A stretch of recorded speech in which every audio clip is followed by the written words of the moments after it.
최경영의 최강 시사.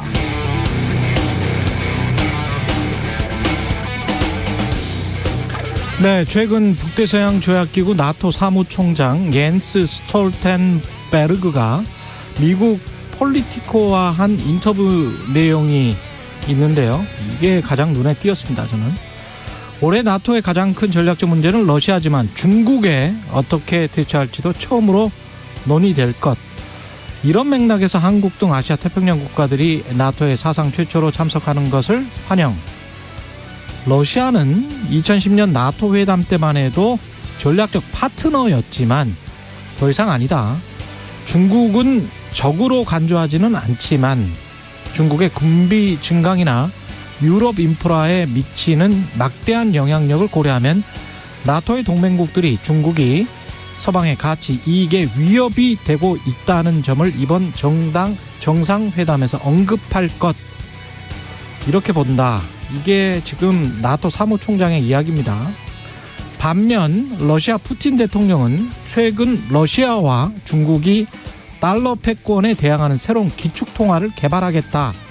이렇게 말했습니다. 브릭스 국가들과 연합해서 새로운 패권 어떤 통화를 만들겠다. 이런 이야기인데요. 신냉전의 물결이 홍수처럼 몰려오는 게 확연하게 보입니다. 휩쓸려 떠내려가지 않도록 조심해야겠고요.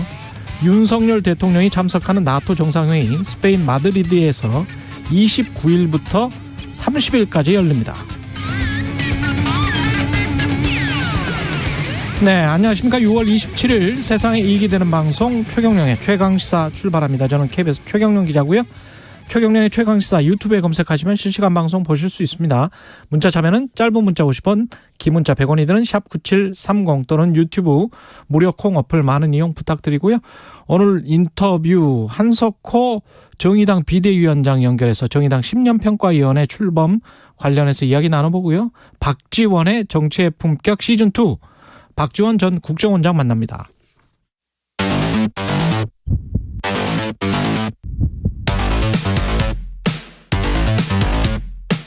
오늘 아침 가장 뜨거운 뉴스 언박싱. 자, 뉴스 언박싱 시작하겠습니다. 김민아 시사평론가 민노기 기자 나와 있습니다. 안녕하십니까? 안녕하십니까? 예, 미국 대법원이 임신 중단권을 무력화시켰네요. 대법관 9명 가운데 5명의 다수 의견으로요. 1973년 이래 유지가 돼 왔던 이른바 로 대 웨이드 사건 판례를 폐기했습니다. 이 여성의 임신 중단 권리가 사생활 보호에 해당한다고 인정한 그런 판례였는데 예. 이 판례가 임신 22주에서 24주까지 임신 중단을 보장하는 근거가 됐거든요. 근데 이걸 이제 판결을 뒤집은 건데요. 뭐 일부 주 같은 경우에는 임신 중단을 즉각 불법화하면서 상당히 찬반 시위가 지금 붙고 있습니다. 근데 미국도 미국이지만 이게 우리에 미치는 영향도 상당히 좀 크지 않을까 이렇게 네. 예상이 되고 있는데 우리 헌법재판소 같은 경우에는 2019년 4월에 임신 중단을 한 여성하고요. 의료인을 처벌하도록 한 형법 이른바 그 낙태죄 조항에 대해서 헌법 불합치 결정을 내린 적이 있거든요. 예. 이때 그 헌법 불합치 결정문에 미 대법원의 로 대 웨이드 판결을 인용했을 정도였습니다. 예. 그런데 이제 그런 판례가 폐기가 됐다는 점 그리고 임신 중단권의 부정적인 국민의힘이 대선에서 승리한 직후 이 관련 논의를 또 활발히 주도하고 있기 때문에 아무래도 영향을 좀 미칠 것으로 보이는데요. 문제는 보안입법 시한을 그때 헌재가 2020년 12월 31일로 정했거든요. 근데 지금까지 거의 지금 3년간의 입법 공백 상태가 이어지고 있다는 점이고요. 당시 정부가 최장 24주까지 낙태를 허용하는 법 개정안을 입법 예고를 했습니다만 문제는 이후 국회의 보완입법이 전혀 이루어지지 않고 있다는 점입니다. 그러니까 자칫 지금 미국과 같은 상황을 우리도 맞을 수가 있다. 이런 우려가 지금 나오고 있습니다. 일단 미국의 상황을 이제 언론들이 많이 보도를 했는데 지금 시위 일어나고 미국은 이것 때문에 아주 난립니다. 그러니까 주마다 다 다르니까요. 예, 공화당하고 뭐 민주당하고 너무 지금 첨예하게 대립되는 상황이고 지금 말씀하신 대로 주마다 다 달라요. 서부 해안하고 동부 해안 쪽은 사실은 낙태를 다 허용하는 주들. 그렇죠. 그리고 안쪽으로 들어갈수록 특히 남부하고 중부 쪽은 낙태를 금지하는 주들이 많기 때문에. 그렇죠. 예. 네. 그러니까 이게 이 대법원에서 심리를 하게 된 이유도 미시시피 주에서 12주가 지난 어떤 그런 이제 임신에 대해서 다 임신 중단을 허용하는 그런 법률을 이제 주에서 만들었기 때문에 그 우리로 따지면 이제 위헌 소송 뭐 이렇게 된 거죠, 그게. 그래서 그렇죠. 그 대법원이 그걸 심리하면서 그러면 로데웨이드 판결에 대해서 판단을 해야 되겠다라고 한 게 결국 폐기로 결론이 난 건데, 근데 오늘 이제 신문을 쭉 보다가 눈에 띈 게 이 시위에 이제 다 참가를 해가지고 여성들 내지는 이 문제에 굉장히 문제의식이 있는 사람들이 다 시위에 참여를 해가지고 목소리를 내고 있지 않습니까? 예. 피켓에 이렇게 써 있습니다. 73년에 여기 왔는데 다시 왔다. 그러니까 1973년에 로데웨이드 판결할 때 예. 이때도 여성들이 이런 자기결정권을 제대로 이제 행사하지 못해가지고 나타나는 수많은 어떤 그 비극적인 어떤 상황들에 대해서 그것에 항의를 하면서 이 판결을 제대로 해라 라는 취지로 와서 시위를 했고, 그때 이제 로데웨이드 판결이 나오면서 잘 됐다 이렇게 기쁨 속에 이 상황을 마무리 지었었는데, 완전히 그때 이전으로 돌아가는 거 아니냐, 이런 상당한 위기감이 지금 고조돼 있는 거예요, 미국 사회는. 예. 그러다 보니까 이제 이게 굉장히 첨예한 쟁점이 될 수밖에 없고, 당장 이제 조 바이든 대통령은 이 문제를 이제 활용해서 민주당 지지층을 다시 재결집시키려는 움직임을 바로 보이고 있죠, 이제. 그렇죠. 11월 달에 중간 선거를 하게 되는데 이렇게 얘기를 하고 있습니다.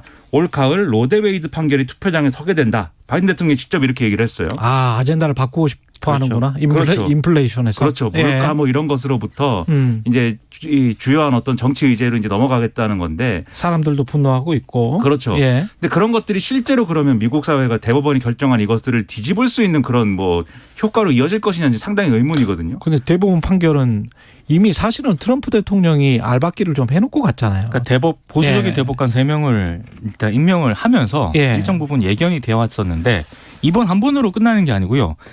이번에 이제 다른 대법관들이 동성혼이라든가 그렇지. 이런 예. 판례에 대해서 다시 한번 검토하겠다는 입장을 밝혔기 때문에 아마 미국 같은 경우에는 상당히 이 비슷한 건으로 소용돌이에 좀 휘말릴 것 같습니다. 이게 동성혼도 있지만 사후피임약 복용에 맞습니다. 대한 판결이나 예. 이런 게 다 포함돼 있어요. 그러면은 앞으로 이 대법원 이 판결로 말씀하신 대로 끝나는 게 아니고 예. 전쟁처럼 하는 거예요. 이제부터는 문화 전쟁이고, 그다음에 여기에 더해가지고 또 지금 주요한 쟁점인 게 총기 규제 문제, 또 이제 문제잖아요. 그렇죠. 총기 규제 법안을 상원에서 통과시켜갖고 하원으로 넘어왔는데, 이것도 그것도 그런데 대법원으로 갈 수 있겠네. 그렇죠. 근데 대법원이 이 로데웨이드 판결 폐기를 결정을 하면서 같이 판단한 게 공공장소에서 총기 유대에 대해서 그 권리를 확대하는 그런 판결을 또 같이 한 게 또 있거든요.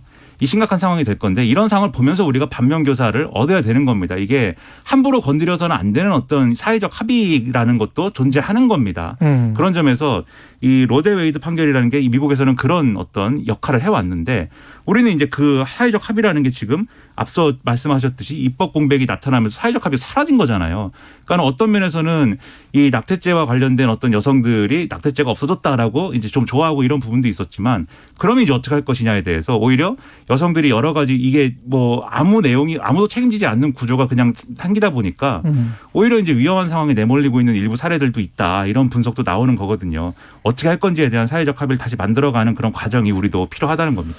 다음 뉴스로 넘어가겠습니다. 참, 전 국민 대상 의료보험도 없는 나라에서 이렇게 막 가도 되는 건지 미국도 참.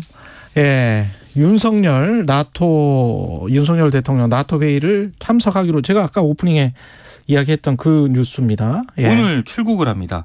회의 기간 동안은요, 바이든 미국 대통령을 비롯해서 기시다 후미오 일본 총리와의 한미일 3개국 정상회의도 열리고요. 한미일. 그렇습니다. 예. 한일 정상회담이 뭐 열릴 가능성에 대해서 일부 언론들이 좀 이런 보도를 사전에 했었는데, 이건 사실상 무산이 됐습니다. 일단 뭐 한일 정상회담이 사실상 불발된 것과 관련해서는 정식 회담 아니고는 혹시 약식 회동도 가능하지 않겠느냐, 이런 전망도 나왔거든요. 예. 지금 대통령실 관계자 얘기는 일단 한일 정상이 만난다라고 한다면 주제가 있어야 하는데 7월에 일본이 참여연 선거가 있거든요. 그러니까 아무래도 이런 걸 고려했을 때 일본 쪽에서 상당히 좀 부담을 느끼는 것 같고요. 그래서 약식 회동도 없다는 게 대통령실의 일단 입장입니다. 그리고 아시아 태평양 지역 4개국 정상, 한국, 일본, 호주, 뉴질랜드 회담도 열리지 않겠느냐, 이런 전망이 나오긴 했었는데, 이것도 역시 별도 의제가 있는지 불확실한 상태라는 게 대통령실 관계자 일단 입장이고요. 그래서 열리지 않을 가능성이 높은 것으로 일단 일부 언론들이 보도를 하고 있습니다. 뭐 중국을 의식했다는 그런 보도도 있는데 대통령실이 이걸 부인을 했고요. 다만 오프닝에서도 잠깐 말씀을 해 주셨지만 그 나토가 미국이 주도하는 서방 협력체지 않습니까? 거기는 북대서양이에요. 그렇습니다. 북대서양. 이름 자체가 노스 애틀란틱 이렇게 돼 있지 않습니까? 네. 군사 동맹 체고요. 예. 근데 윤 대통령의 행보가 너무 그 서방 협력체와 밀착하는 것으로 해석이 될 경우에는 중국이라든가 러시아 관계에서 우리 한국 외교에 상당히 부담이 될 수도 있다라는 그런 우려도 나오고 있고요. 특히 말씀을 해 주신 것처럼 나토가 이번 회의에서 중국 대처 방안을 포함한 새로운 전략 개념을 채택할 예정이기 때문에 우리 한국의 윤석열 대통령이 참석을 하는 것에 대해서도 상당히 좀 중국 쪽에서 신경을 쓰고 있다는 그런 지적도 나오고 있습니다. 그 나토라는 기구 자체가 사실 뭐 역사적으로는 냉전의 산물이죠. 그렇죠. 교과서에서 네. 배웠습니다마는 이 미국을 중심으로 한 나토가 있는 거고 당시 소련을 중심으로 한 바르샤바 조약기구가 있는 거고. 오랜만에 들어봅니다. 바르샤바 조약기구. 학교에서 배웠던 거죠. 예. 옛날에.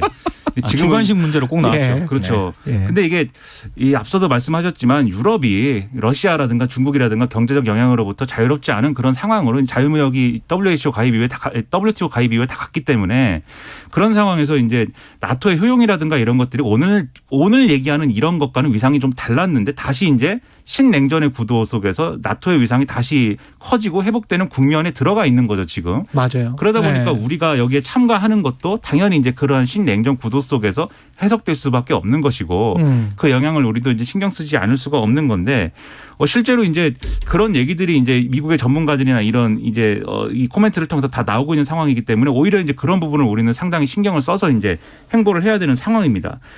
지금 이 나토 회원국 파트너 간 공동 세션이 따로 마련돼 있어서 여기서 이제 윤석열 대통령이 3분가량 연설을 할 계획인데 아무래도 이제 자유민주주의라든가 가치에 대한 동맹이라든가 이런 거를 중점에 두고 이제 연설을 하게 될 가능성이 크지 않겠습니까? 그렇겠죠. 그러면 당연히 이제 이 나토 회의가 정상회의가 열리는 이런 맥락에 맞춰서 해석이 될 것이고 그것이 불러오는 또 외교적인 파장이나 이런 게 있을 거거든요. 그래서 그런 것들을 최소화하기 위한 준비가 있는가 이런 것들을 다시 한번 되짚어야 될 것 같고 그리고 이제 일본하고는 우리는 굉장히 이제 일본하고 좀 관계를 풀자는 걸 적극적으로 하고 있는데 일본은 지금 참의원 선거도 말씀하셨습니다만 지금까지의 일본이라는 나라의 외교 방침이 또 그런 것 같아요. 지금까지의 흐름이 또 있는데 그리고 실제로 그들이 이제 핵심 포인트로 지금 생각하는 거는 일본 기업들의 자산을 현금화하는 이 문제잖아요. 강제징용 그 판결과 관련돼서. 근데 그 문제가 풀리지 않는 상황에서 스탠스를 갑자기 바꾸는 것은 우리는 부담스럽다라고 계속 얘기하고 있는 거거든요. 그러니까 우리가 뭔가를 제안하기를 기다리고 있는 거예요. 일본 그렇죠. 쪽은. 일본 그렇죠. 쪽 언론이 태도 변화를 계속 요구를 하겠죠. 예, 계속 그런 이야기를 하고 있는 것이고. 예. 근데 이제 기존에 언급되던 수준의 제안 갖고는 이게 태도를 바꾸기 어렵다라는 게 일본의 계속되는 태도기 때문에 이게 계속 우리가 일본하고 관계를 풀지 않아서 생기는 문제라기보다는 일본도 사실 마찬가지 딜레마에 지금 빠져 있는 거거든요. 관계를 풀 수는 없지만 또 풀어야 되는 예. 그러한 딜레마에 빠져 있는 거여서 사실 한일 관계는 당장은 이제 좀 회복되기가 어려운 상황이라는 걸 여기서 이제 드러내고 있다라는 게 오늘은 보이는 것 같습니다. 이틀간의 짧은 일정인데 체코 폴란드의 원전 수출 그런 이야기가 나왔었죠. 실제로 그런 얘기를 할 것으로 예정이 되어 있고요. 예. 이번에 그 정상들과의 만남 이런 게 굉장히 많이 있습니다. 근데 그 중에 하나가 뭐 원전 수출이라든가 이런 부분도 분명히 논의가 될 것으로 보입니다. 알겠습니다. 자, 그런 부분들은 잘 됐으면 좋겠고요. 예. 추경호 경제 부총리죠. 물가 6% 가능하다. 뭐 사실상 인정하는 식의 그런 이야기였습니다. 7, 8월 언제든지 될 수 있다 이런 이야기였으니까요. KBS에서 나와서 예, KBS 이루어진단에서. 그렇죠. 네. KBS 이루어진단 라이브에 나왔는데 미국, 유럽 등이 3, 40년 만에 최고의 물가 상승률을 보이고 있다. 우리도 조만간 6월 또는 7, 8월이면 6%대 물가 상승률 나올 거다. 이렇게 얘기를 했거든요. 근데 6%대라는 게 1998년 11월 이후에 24년 만입니다. 만약에 이게 나오면은. 그러네요. 그렇기 때문에 엄청난 일이다라고 생각이 되는데 이게 계속해서 상황이 심각하게 보이는 게 한 2, 3주 전까지는 4%대 얘기했거든요. 그렇죠. 근데 지난주 오니까 이제 한 5%대 나올 것이다 얘기되고 일요일 날 6%대라고 하니까 이거 어떻게 대응할 것이냐 대응 방법이 있어야 되는데 근데 추경호 부총리가 어제 한 얘기를 쭉 보면은 별다른 이제 대응 방법은 없다는 거죠. 사실 그렇죠. 이 뭐 세계적인 인플레이션으로 국내 금융 외환 시장이 요동치는 복합 경제 위기 상황이고 민생 물가 급등세를 낮추는 것이 제일 큰 숙제인데 어떻게 할 것인지는 이제 대안은 이제 마땅치 않은 부분인 것처럼 이제 얘기를 하고 있어서 걱정스러운데 무엇보다도 중요한 건 이제 취약계층에 대한 문제 아니겠습니까? 지금 이제 물가 상승 전반적인 물가 상승률보다 더 뛰고 있는 게 식탁 물가다 이런 분석이 지금 나오고 있잖아요. 5월 소비자 물가 이 상승률만 분석을 해봐도 소비자 물가 상승률 5.4%인데 외식 물가가 7.4% 상승했다. 그러니까 이것 자체도 이제 24년 2개월 만이다라는 평가가 나오고 있으니까 얼마나 이 외식 물가에 대해서는 먹는 거에 있어서 걱정하는 사람들은 취약계층일 수밖에 없는 거잖아요. 예. 결국. 이런 데에 대한 대책이 있어야 되는데 당장 오늘 또 전기요금 인상 발표한답니다. 그렇죠. 근데 제가 진짜 깜짝 놀란 게 어제 주유를 좀 이상한 방식으로 한번 해봤거든요. 어떻게 해요? 셀프 주유 말고? 한 칸 있지 않습니까? 예. 한 칸을 제가 주유를 해봤는데 예. 37,000원이 조금 넘더라고요. 한 칸에 37,000원. 깜짝 놀랐습니다. 네. 뭐 가득 채우면은 보통 뭐 10만 원 훨씬 넘는데요. 요즘은 훌쩍 넘어갑니다. 어지간한 차들은 1719님이 금리 또 올리면 물가 잡힐까요? 이런 말씀하셨는데 금리를 올리면 물가는 잡힐 수는 있지만 수요가 위축이 되겠죠. 네. 한국은행은 또 빅스텝이다. 또 언론이 이렇게 그렇죠. 보도를 또 하고 있습니다. 기정사실화해서. 예. 금리 인상에 따른 이자 부담이나 이런 것도 커질 거고 지금 말씀하신 대로 경기 위축에 따른 뭐 실업이나 이런 문제도 생길 거고 미국에서는 아예 뭐 실업률이 일정 부분 이상 올라가지 않으면 오히려 실업률이 올라가지 않으면 이 상황 극복하기 어려울 것이다라고 대놓고 얘기를 하고 있는데 레리 서머스 이런 사람들이 우리도 마찬가지 상황 될까 걱정스러운 어떤 그런 기분이 들죠 지금. 유류세 인하한다고 하지 않았습니까? 예. 근데 인하 효과가 적기 때문에 지금 무슨 얘기까지 나오냐면은 초과 이윤을 세금으로 좀 환수하자. 횡재세 같은 거? 그렇습니다. 그런 얘기까지 나오고 유럽에서 있거든요. 나오는 이야기가 국내에서도 횡재세죠. 조금씩 나오더라고요. 오늘 예. 신문에 정유사에 대한 이익에 대해서 지금 말씀하신 그 대목에서 대안이 필요하다는 지적이 나옵니다. 근데 이게 아주 다른 어떤 앵글로 다른 관점으로 봤을 때 우리가 사실 세계가 한참 진행됐었을 때 이런 말 많이 했었잖아요. 경제에서 정치나 이념을 제발 뺐으면 좋겠다. 네. 순수하게 경제 논리로만 갔으면 좋겠다. 이런 이야기 많이 했잖아요. 근데 미국이 중국이랑 대립을 하고 이런 상황에서 뭐 왜 이런 말을 안 하는지 모르겠어요. 예?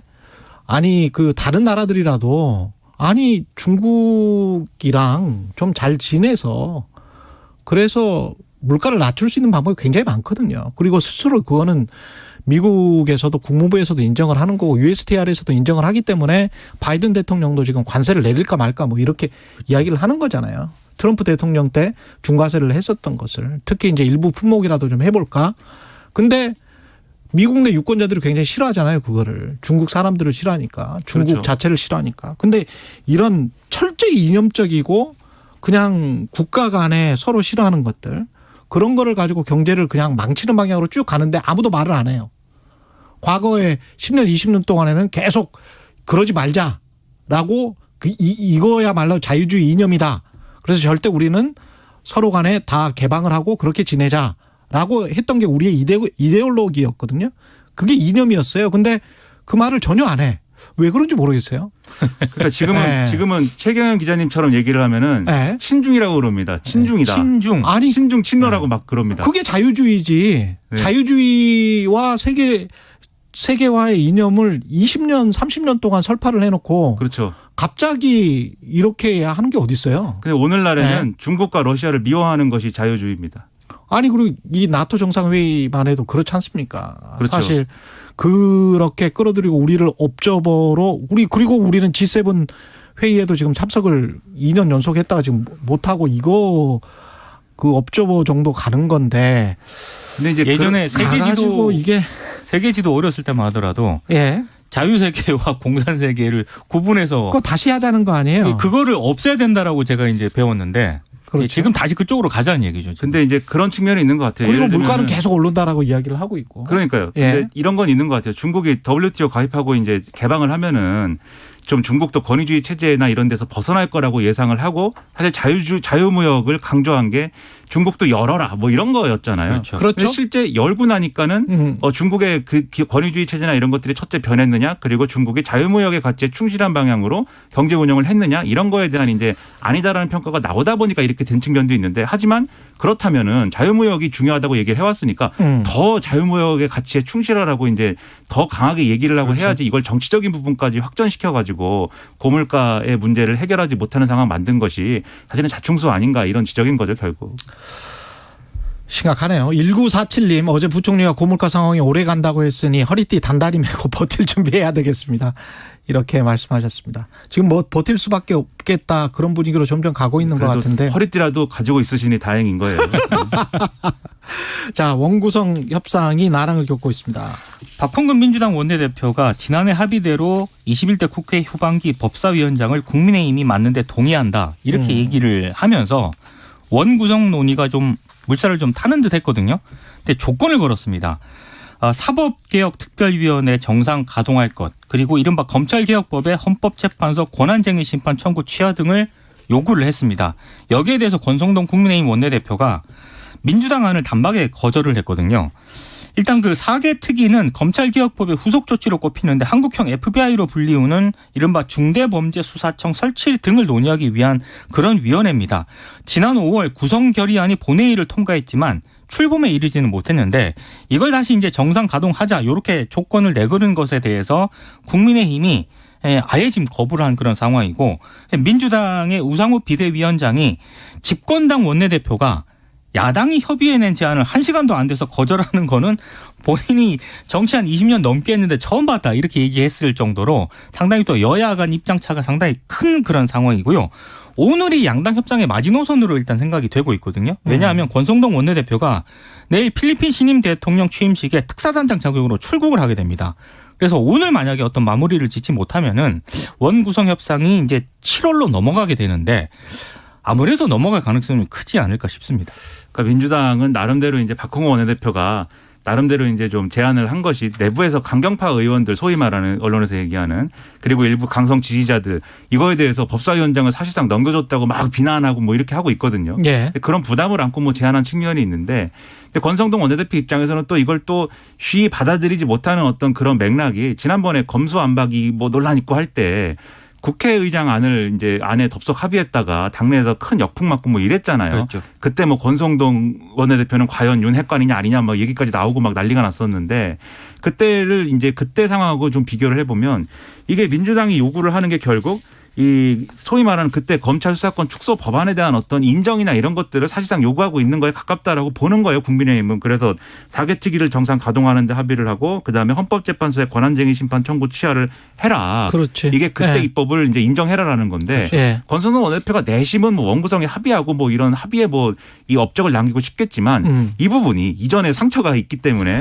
또 풀 수 없는 부분일 수도 있습니다. 그러면 예. 사실 이 부분에 대해서는 권성동 원내대표의 결단만 중요한 게 아니라 국민의힘의 일반적인 어떤 태도, 그리고 나아가서는 윤석열 정권 차원에서 이 검찰 수사권 축소 문제에 대해서 어떤 태도를 가져갈 거냐, 계속 이렇게 뭐 안 된다, 이걸 뭐 다시 되돌릴 것이다만 하는 게 이제 뭐 유일한 방법이냐, 이걸 한번은 판단해 봐야 될 것 같고요. 지금 원구성을 해가지고 지금 예를 들면 경제정책 방향 내놓고 한 거에 대해서도 입법으로 풀어야 될 문제 굉장히 많습니다.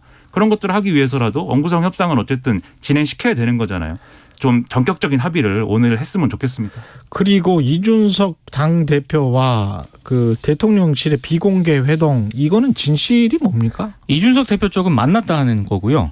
일단 대통령실 쪽에서는 부인을 하는 그런 상황입니다. 만났다? 안 만났다? 지난 22일 전에 예. 비공개 회동을 가졌다라는 얘기인데 이준석 대표 측에 따르면, 근데 22일이 윤리위 개최를 앞둔 시점이기 때문에 대통령실에서 일정을 미룬 것으로 안다라고 지금 얘기가 나오고 있거든요. 그래서 약간 진실 공방 쪽으로 좀 벌어지고 있는데, 그러니까 계산이 좀 다른 것 같아요. 이준석 대표 입장에서는 다음 달 7일 또 중앙윤리위원회가 열리지 않습니까? 그렇죠. 어떻게든 윤심에 기대서 이 난관을 돌파하려는 게 이준석 대표 계산인 것 같고, 예. 지금 대통령 입장에서는 굳이 당의 복잡한 문제에 그렇지. 대해서 예. 윤 대통령이 여기에 개입하는 모양새를 주고 싶지 않은 것이기 때문에 지금 부인하고 있는 그런 상황인 것 같습니다. 진실은 뭐가 뭔지 모르겠습니다. 지금 이제 언론 보도 종합해 보면 이런 건 것 같아요. 이달 중순에 이 윤석열 대통령하고 이준석 대표가 만난 건 사실인 것 같은데, 대통령실이 밥은 안 먹었다라고 얘기하는 것 같고, 근데 이준석 대표는 밥을 먹었는지는 내가 얘기 못 하겠다인 것 같고,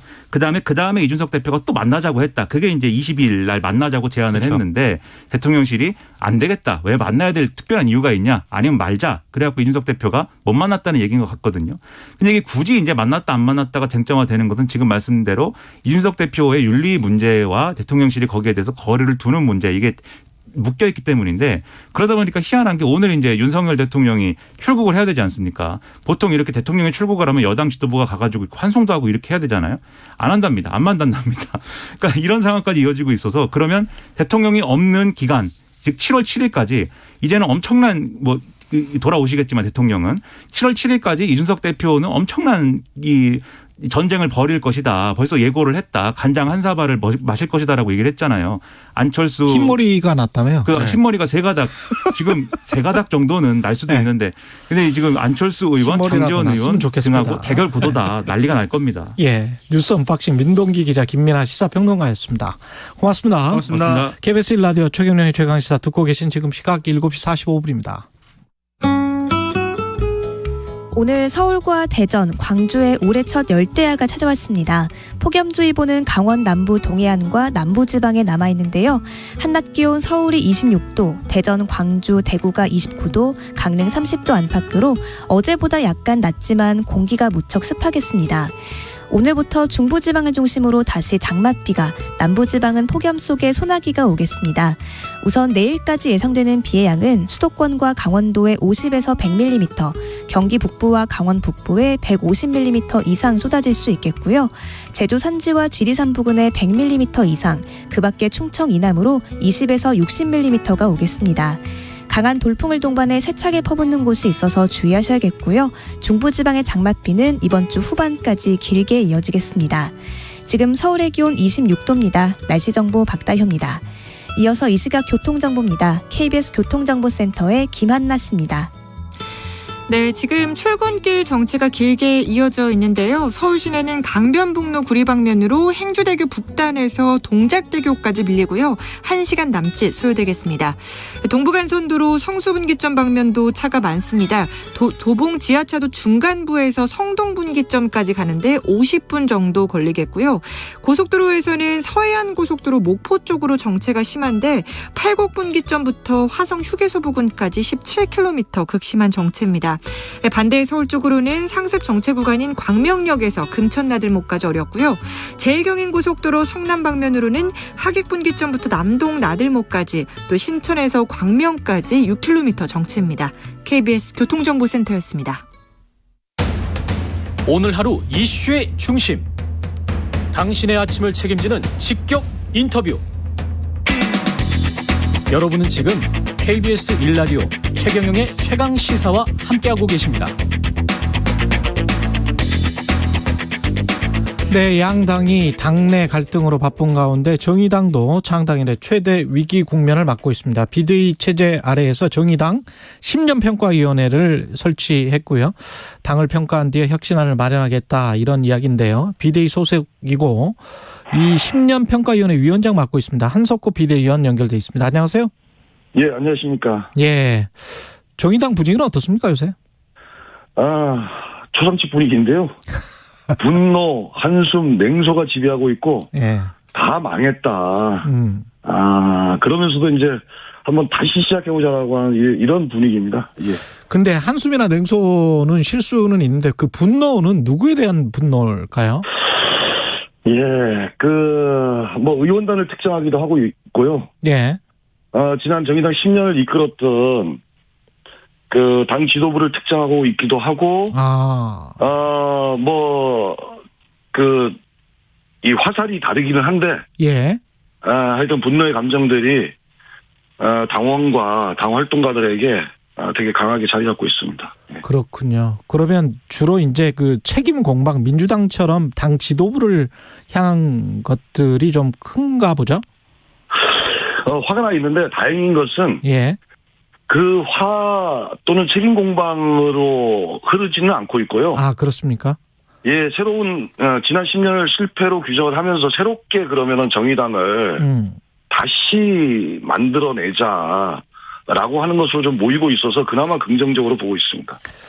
그 10년 실패에 대한 요인 같은 것들도 원인 같은 것들도 분석을 하셨을 것 같은데 어떻게 보고 계세요? 계속 분석하고 있고, 예. 10년 평가위원회에 맡겨진 핵심 과제인데요.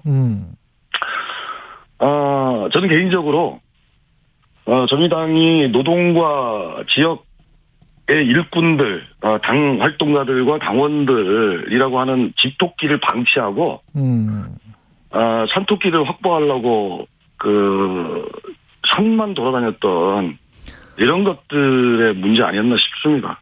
핵심이 거기에 있다라고 보고요.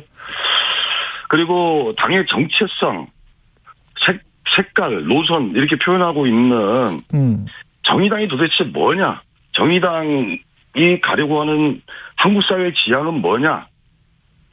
핵심 지지 기반은 뭐냐라고 하는 것들이 없었다고 이렇게 저는 생각을 하고 있습니다. 그래서 그것이 일기 정의당 실패의 핵심 원인이었다 이렇게 보고 있습니다. 지금 집토끼와 산토끼 말씀하셨는데 집토끼라는 거는 그 전에 이제 어떤 노동자 계층 중심의 정의당, 그 다음에 산토끼라는 거는 페미니즘 이야기 하시는 겁니까 혹시?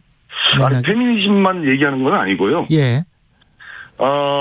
저는 그 집토끼를 노동이라고 보는 이유는 노동이 토대다 진보 정치에 예. 그 토대를 방치하고 그 위에다가 멋진 그림들을 그리려고 토대는 다 그 허물어지고 있는데 토대는 다 무너지고 있는데 창문을 어떤 색깔로 할 거냐, 지붕을 어떤 색깔로 하거냐, 벽돌을 어떻게 할 거냐, 마감재를 어떻게 할 거냐라고 하면서 그 허송세월한 게 지난 10년의 정의당이라고 이렇게 보고 있습니다.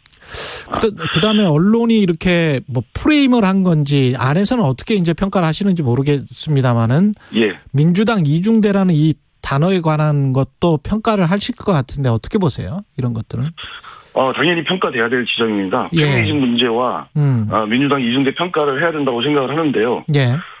다양한 의견들이 있습니다. 그래서 제가 정의당은 이렇다라고 이 문제에 대해서 말씀드리지는 못하겠지만 제 개인적인 생각은 앞에서 말씀드렸던 그 지점하고 연동되는 건데요. 정치는 늘 연대하고 연합하고 갈등하는 것인데 때에 따라서는 민주당과 연대연합하고 또 필요하면은 국민의힘과도 연대연합하고 해야 된다고 생각합니다. 다만 왜 자꾸 이 민주당이 이중되냐 아니냐라고 하는 이 문제가 부각되었나라는 측면에서 봤을 때 저는 정의당의 자기 색깔, 자기 정체성, 자기 내용이 없으니까 당연히 해야 될 연대연합의 어떤 한 사안이 발생을 하면 그게 정의당을 지배하는 논란이 돼버리지 않았나. 그래서 이 평가위원회 핵심은 정의당의 자기 얼굴, 자기 정체성을 찾는 것, 이것이 가장 관건이라고 이렇게 보고 있습니다. 자기 얼굴, 자기 정체성을 찾는 건 결국 이제 노동계층으로 돌아가야 한다 그런 뜻으로 해석할 수 있을까요? 노동 계층만으로 얘기하는 것은 아닙니다. 노동을 토대로 한 서민계층. 예, 노동을 토대로 하고 그 위에 예. 페미니즘, 생태, 소수자, 뭐 등등의 모든 사안들을 영재상인 문제까지 예. 풍부하게 건축해 가자라는 겁니다. 지금 혁신 1호 조치로 내놓은 게 여의도 중앙당사 이전이었어요. 예. 이게 왜 혁신 1호 조치가 되는 거죠? 솔직히 예. 재정의 어려움입니다. 첫 번째 문제는 와서 보니까요. 이 조그만 정당에 부채가 36억이 있었습니다. 예. 현재 있습니다. 이 문제를 개선하자라고 하는, 그래서 일상으로부터 혁신하자라는 의미고요. 두 번째, 그러면서 굳이 덧붙이자면은 이제 정의당은 더 이상 거대 양당 흉내 내지 말자, 그만하자, 라고 하는 의미도 있지 않은가 싶습니다. 우리는 거대 양당 흉내 낼 정도로 그렇게 부유하지는 않다. 예, 그런 거고, 또 예. 여의도라고 하는 것 중심으로 그렇게 정치를 보지 말자라고 하는 그런 측면도 있습니다. 원내보다는 원외에 혹시 현장에서 훨씬 더 답이 있다, 뭐 이런 말씀이신가요? 예, 그렇습니다. 예. 지금 말씀하신 것처럼 예. 현장, 어차피 의원단들 숫자는 많지 않지만 그들 중심으로 여의도 정치를 하시면 되고 나머지 당과 당원들은 정의당을 절실하게 필요로 하는 현장으로 가자라고 하는 의미를 담고 있다고 보시면 될 것 같습니다. 한 1분밖에 안 남아서 사람에 관한 문제, 노회찬 의원 돌아가셨고 포스트 심상정에 관한 문제는 어떻게 보세요? 과제인데요. 예. 이런 백가쟁명의 과정에서 자연스럽게 사람이 떠오르지 않을까 이렇게 생각을 하고 있습니다. 지금 당장은 사람에 대한 대안은 없는 것이고요. 예. 그 신년평가위원회 핵심이 차기 지도부가 누구냐 여기에다 초점이 맞춰지지는 않을 겁니다. 알겠습니다. 한석호 정의당 비대위원이었습니다. 고맙습니다. 예, 고맙습니다.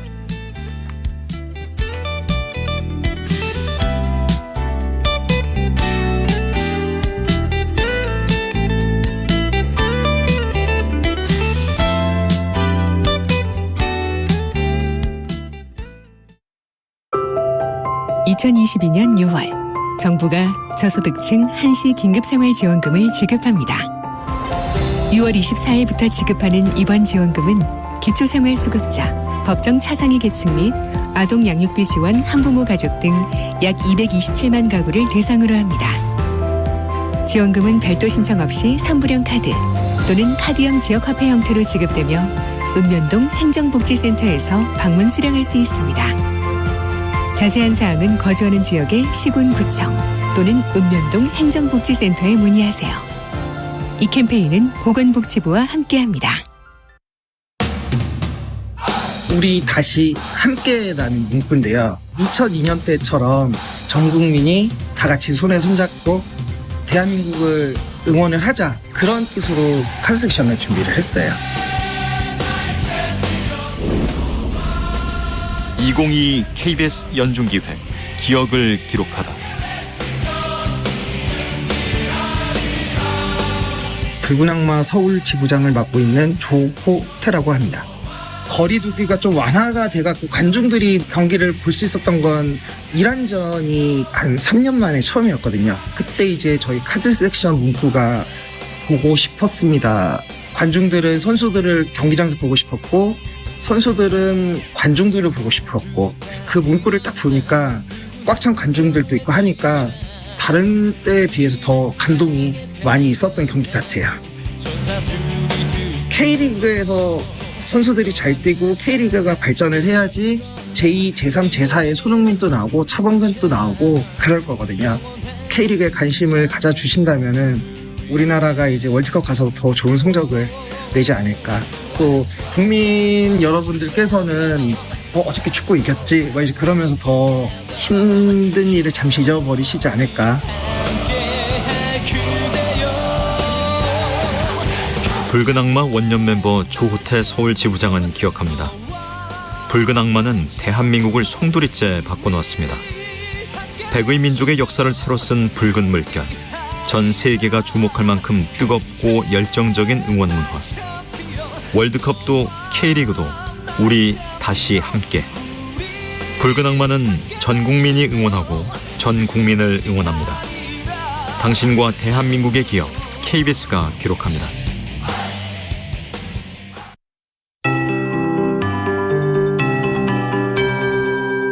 KBS 58분 날씨. 장마전선이 다시 발달하면서 덥고 습한 공기가 가득 밀려오고 있습니다. 하늘도 흐려서 밤사이 기온이 크게 떨어지지 못했는데요. 강릉은 밤새도록 29도를 웃돌았고 서울과 대전, 광주엔 올해 첫 열대야가 찾아왔습니다. 서울의 경우 6월의 아침 최저기온 중 가장 높은 25.4도를 기록했습니다. 당분간 열대야가 확대할 것으로 보여 건강관리 잘 해주셔야겠고요. 강원 남부 동해안과 남부지방엔 폭염주의보가 남아 있습니다. 오늘 한낮 기온 서울이 26도, 대전, 광주, 대구 29도, 강릉 30도, 제주는 31도 안팎으로 어제보다 조금 낮겠습니다. 다만 공기가 무척 습해서 후텁지근하겠습니다. 오늘부터 중부지방을 중심으로 장맛비가, 남부지방은 폭염 속에 소나기가 오겠습니다. 시간당 30에서 50mm로 세찬비가 예상돼 대비 잘 해주셔야겠습니다. 우선 내일까지 수도권과 강원도에 50에서 100mm, 경기 북부와 강원 북부엔 150mm가 넘게 쏟아질 수 있겠고요. 제주 산지와 지리산 부근엔 100mm 이상 내리겠습니다.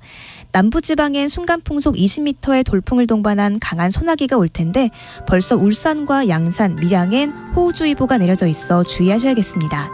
지금 서울의 기온 26.1도입니다. 박다효입니다.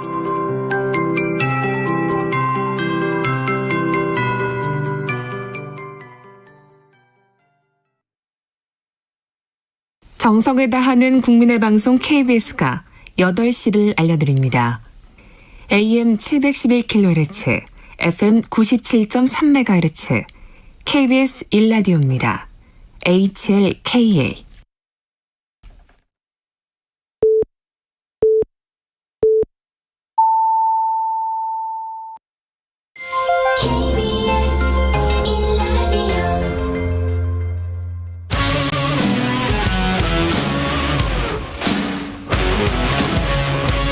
오늘 하루 이슈의 중심 최경영의 최강 시사.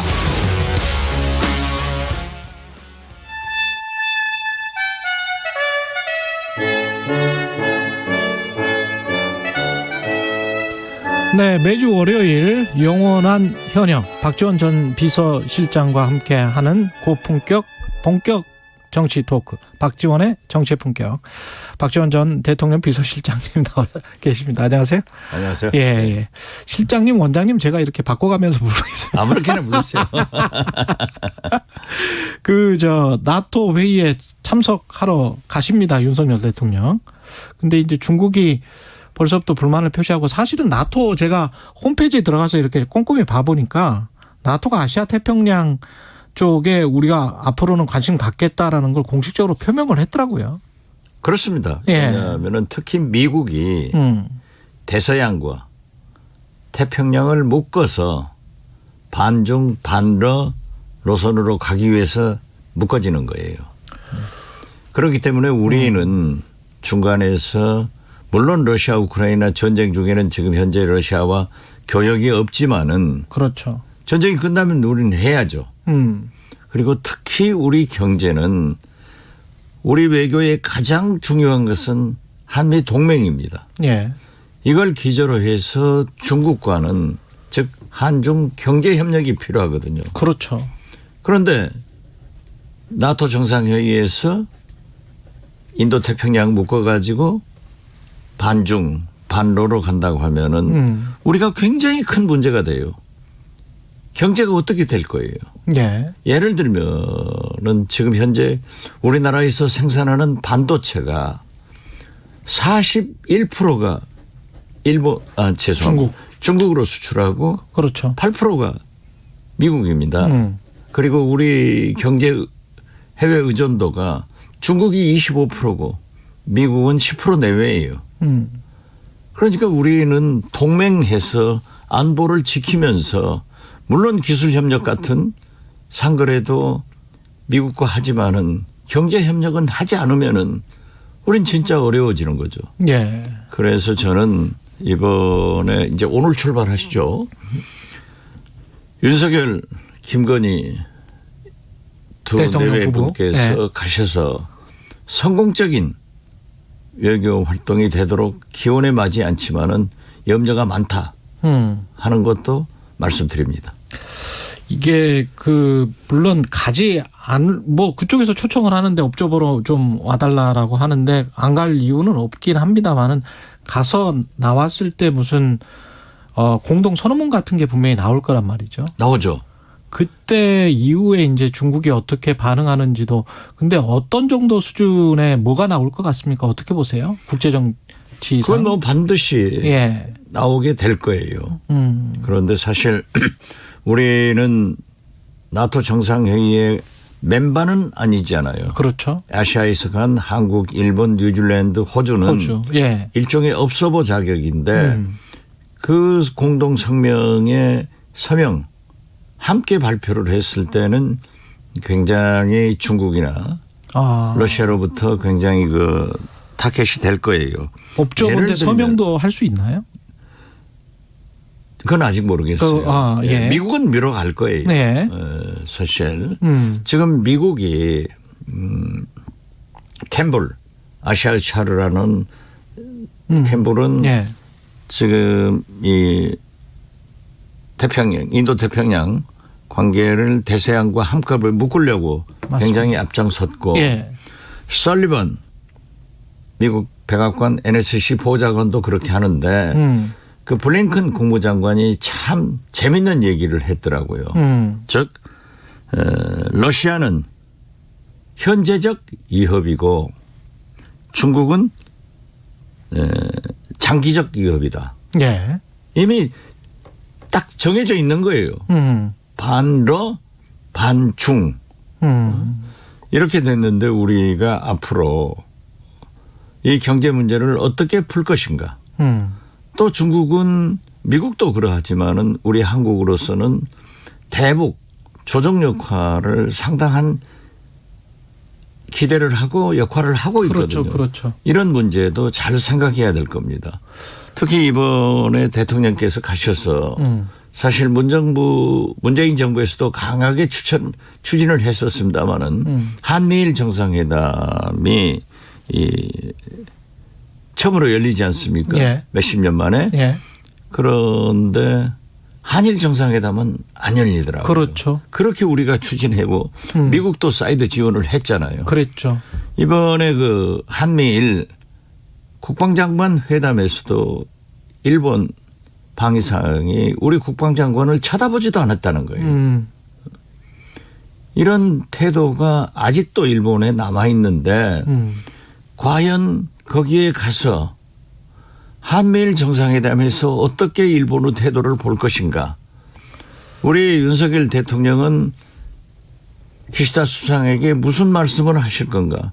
이런 것도 초미의 관심이지만은 뭐 3번인가 만나게 되는데 약식 회담도 현재는 안 잡혀 있다 하는 것은 굉장히 한일 관계 개선에 막대한 지장을 주기 때문에 염려가 되지만은 제가 볼 때는 어쩐지 지금 현재는 한일 정상이 냉랭하게 나토로 출발하지만은 현지에 가서는 약 30분 약식 회담이라도 있지 않을까. 저는 그렇게 예상을 합니다. 깜짝 약식 회담. 네, 깜짝 약식 회담이 되죠. 우리가 뭘 줘야 됩니까? 지금 상황. 뭐 지금 현재로서는 이제 강제징용이나 위안도 문제 등 여러 가지 문제가 있잖아요.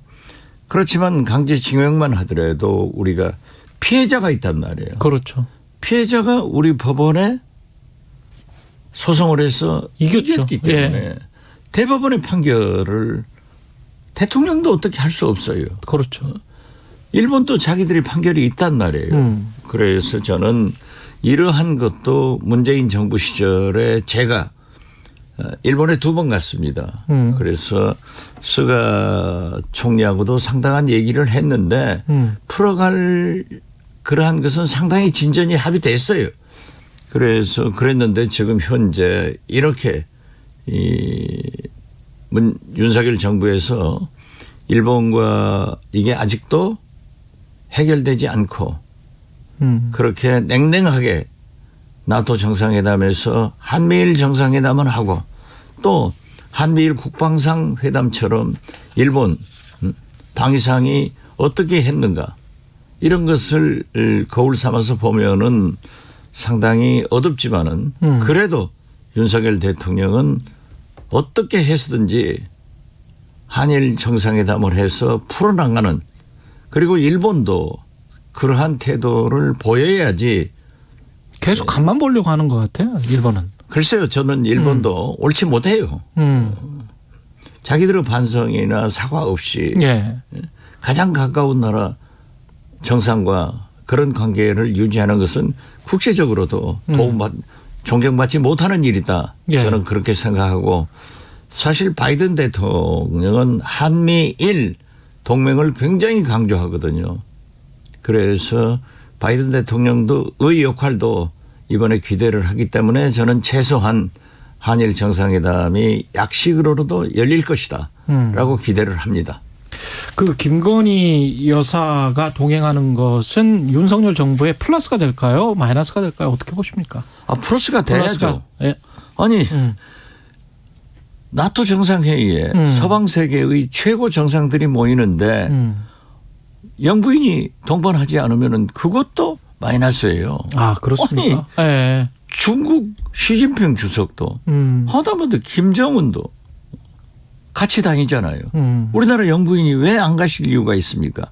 그렇지만은 지금 현재 여러 가지 일어나는 문제에 대해서 우리 국민들이 염려를 한다.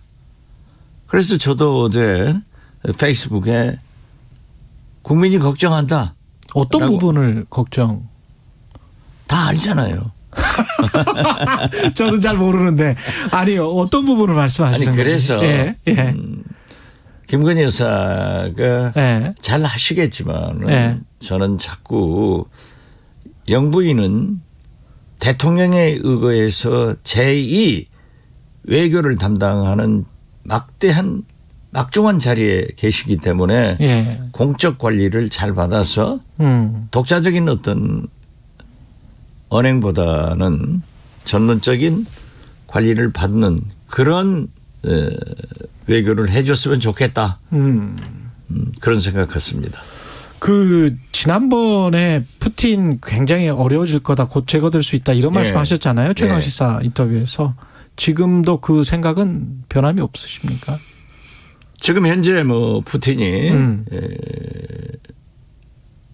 미사일, 핵 무기를 사용할 수도 있다 하는 가능성이 대두되고 있는데 저건 어떠한 경우에도 러시아가 결코 승리하지는 못할 겁니다.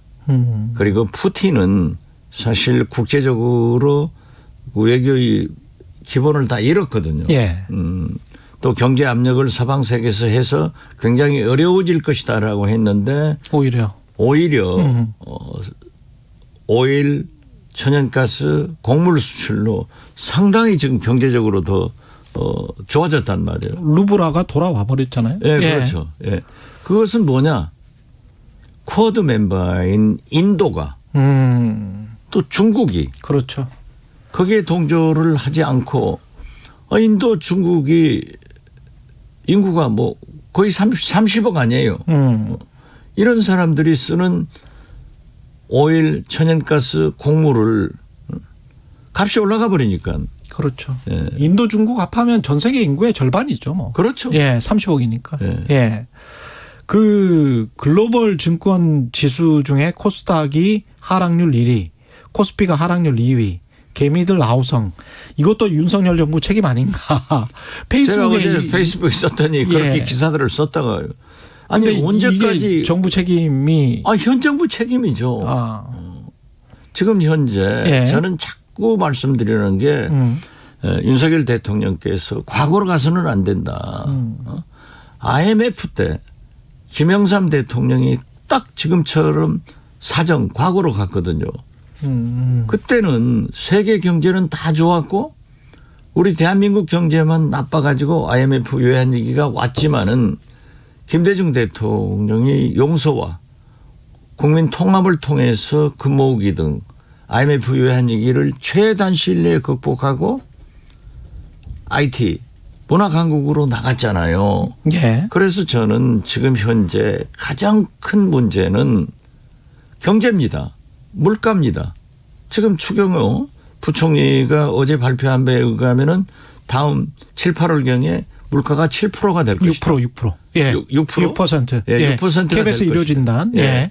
그런데 이거 막을 수 없다. 어쩔 수 없다. 이게 말이 안 돼요. 어쩔 수 없어서는 안 되죠. 그럼 국민이 그렇게 죽어가란 말이에요. 6% 인상된다고 하면은 체감 물가, 민생 물가는 10% 될 거예요. 그렇죠. 그러지. 코스피, 뭐 코스닥 다 떨어지지. 어떤 의미에서 보면은 월급만 그렇죠. 그대로 있고 물가는 다 올라가면은 서민 노동자들이 살겠어요? 근데 이제 윤석열 대통령 과거로 돌아가서는 안 된다라고 말씀하시는 게 그 경찰 인사 발표 두고 이제 국기문란이라 그랬단 말이죠. 그런 것들이라 당신이 국기문란이래. 대통령께서 국기문란이라고 하면은 자기 정부가 국기문란하고 있는 거 아니에요. 윤석열 대통령 정부에서 일어난 일을 대통령이 국기문란이다라고 규정하면은 누구 정부예요 이게? 그렇죠. 윤석열 정부. 그리고 지금 현재 보면은 아니 보십시오. 저는 자꾸 과거로 가는 것보다는 경제 물가로 가야 된다. 어쩔 수 없다. 이게 국민들이 절망해서 어떻게 살겠어요? 근본 대책이 없다라고 그렇죠. 말했던 그래서 것? 저는 여야 정의 대통령 이주로 해서 모두 뭉쳐서 이 난국을 헤쳐나갈 그러한 준비를 해야지. 아니 보십시오. 대통령은 안 만났다. 집권 여당 대표 이준석은 만났다. 이게 뭐예요? 아니 대통령하고 여당 대표가 만나는 것은 자연 순리예요. 만나야 되고. 예. 그러나 저는 이준석 대표의 윤리가 지금 현재 2주 후로 그렇죠. 남겨져 있잖아요. 7월 7일. 그 예. 사이에는 오해의 소지가 있으니까 대통령께서 안 만나셔야 된다라고 얘기했지만은 만났으면 만났다고 얘기해야지. 진실공방으로. 대통령실에서는 우리 안 만났다. 이준석 대표는 만난 것으로 냄새를 풍기고 이런 것들이 총체적으로 대통령께서 말씀하신 대로 국기문란으로 나타나는 거예요. 이건 국정문란이 되는 거예요. 그래서 저는 자꾸 얘기합니다. 지금 보세요. 아니 국회도 민주당이 제가 오래전에 얘기했잖아요. 법사위원장은 양보해라. 예. 그러면은 또 정부 여당은 실리를 택했기 때문에 야당이 요구하는 것을 하나는 들어줘야지. 사교이나 뭐 이런 것들. 그렇죠. 예. 그것도 합의가 된 거니까. 예. 그 합의가 된 것을 얘기하라는데 그건 못하겠다. 그럼 국회는 어떻게 되는 거예요? 도대체 여소야대 전국에서 민주당한테 협치를 바란다고 하면서 대통령도 국민의힘도 입만 벌리면 민주당 비난하면 그게 되겠어요? 그래서 나는 박홍근 대표가 법사위원장 양보하겠다라고 해서 야 이제 국회 풀리는구나. 국회 안 풀리잖아요. 그러면 대통령은 해외 순방 나가서 나토에서 외교를 뭐 다자 외교, 양자 외교 다 하시는데 국회는 계속 싸운다고 하면은 다른 나라 정상들이 뭐라고 하겠어요? 대한민국이 제대로 가는 나라인가 이런 걸 생각하죠. 지금 국회도 못 열고 있잖아요. 그러니까 전체 요지는 과거 정부에 대한 비난과 사정 정국으로 모른 것보다는 물가나 민생 쪽을 잡는 게 그러면서 야당과 협조하는 게 가장 바람직하다. 아, 그렇죠. 저 권성동 원내대표 뭐 국정원 문제로 저도 비난하고 다 했던데 저는 그렇게 생각합니다. 국정원 개혁. 과거 자기들 정부에서 국내 정보 수집해서 인권 탄압하고 감옥 넣고 고문하고 이런 것을 완전히 개혁했다고 하면은 그런 것은 인정을 해야죠. 그래서 저는 이명박 대통령이 김대중 노무현 정부의 10년의 변화를 인정하지 않고 10년 전으로 시계를 갖다 놓고 다시 해가지고 박근혜 대통령까지 불행해졌어요. 저는 윤석열 정부도 개혁된 문재인 정부 5년을 인정하고 출발해야 된다. 저는 그렇게 말씀드립니다. 지금 검찰총장이 없는 상태에서 계속 인사가 나고 있지 않습니까? 그리고 또 인사가 날 것 같은데 그 차장 부장검사 인선까지 이번 주에 한다고 그러는데 어떻게 보세요 이거는? 그것은 자꾸 말씀했습니다만은 윤석열 대통령께서 검찰총장 할 때 예. 법무부 장관이 검찰총장 패싱했다 하고 얼마나 난리가 났었어요. 그럼 자기들은 안 해야죠. 아예 검찰총장 임명도 하지 않고 법무부 장관이 다 한다고 하면은 뭐 차장하고 한다? 차장하고 합의하게 돼 있나요? 뭐 직무대행이니까? 그건 아니죠. 그렇게 하면 안 된다 이겁니다. 과거에 잘못된 것을 고치기 위해서 정권교체가 됐지 않습니까? 그런데 그때보다도 더 못하게 일을 한다고 하면은 국민들이 용서하겠어요? 그러니까 지금 윤석열 대통령의 지지도가 자꾸 하락하는 거예요. 그 검찰총장 인사는 일부러 안 한다고 보세요? 아니면은 어떻게 보세요? 뭐 한간에는 그런 얘기 하잖아요. 검찰총장을 바지가 되니까 바지 총장이 되니까 인사 다 해버렸으니까 안 한다 이런 얘기를 하던데 예. 뭐 이번 주인가 추천위원회 구성해서 한다고 그러니까 해야겠죠. 검찰총장 없는 그렇죠. 검찰이 어디 있어요? 예. 이것도 법무장을 혼자 그렇게 다 해나가는 것? 차장이 직무대행이니까 거기하고 합의한다? 이런 것은 비정상이죠. 그런 것을 고치기 위해서 윤석열 대통령이 집권했잖아요. 선거에 이겼잖아요.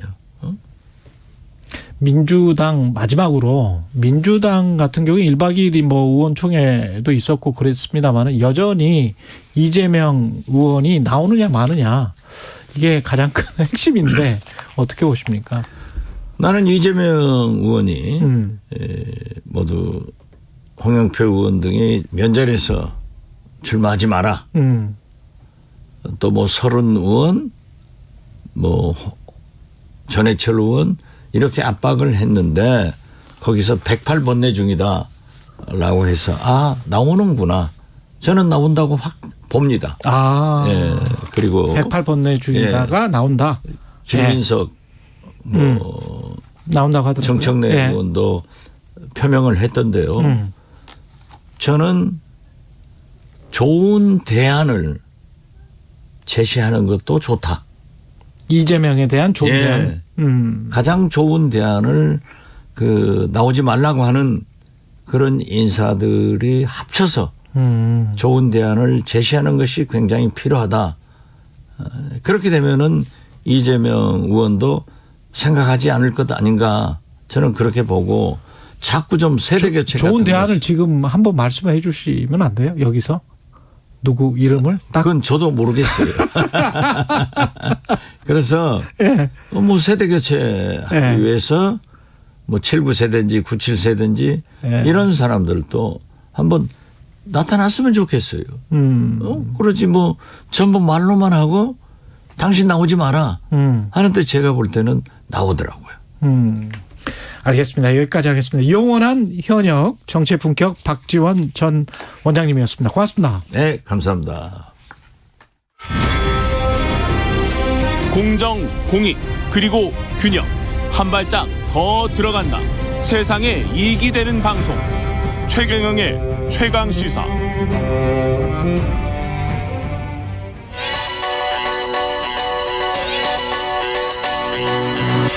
최강시사. 김봉신의 눈. 네, 김봉신의 눈 여론조사 분석 시간인데요. 여론조사 전문업체 메타보이스의 김봉신 대표 자리하셨습니다. 안녕하십니까? 안녕하십니까? 예, 오늘 다룬 여론조사. 한국갤럽이네요. 예, 갤럽 6월 4주 조사입니다. 자체 조사로 지난 6월 21일부터 23일까지 사흘간 전국만 18세 이상 남녀 1000명을 상대로 무선 90%, 유선 10% RDD 표본 프레임에서 무작위 추출하여 전화 면접 방식으로 이루어졌고요.